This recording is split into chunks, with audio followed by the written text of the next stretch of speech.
सगळ्यांचं हार्दिक स्वागत आहे आपले यूट्यूब चॅनलवरती.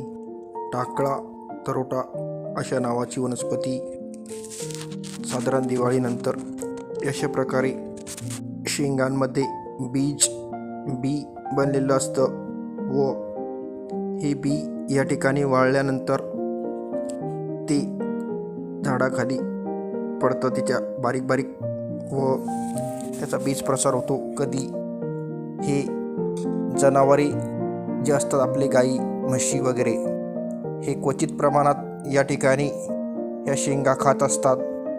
या शेंगा खाल्ल्यामुळे त्यांचं जे बीज असतं ते बीज त्यांच्या विष्ठेमध्ये जे शेण असतं त्या शेणामधून त्याचा इतरत्र बीज प्रसार या ठिकाणी होत असतो.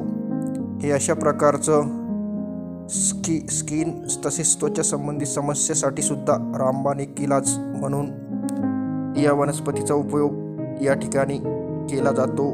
धन्यवाद.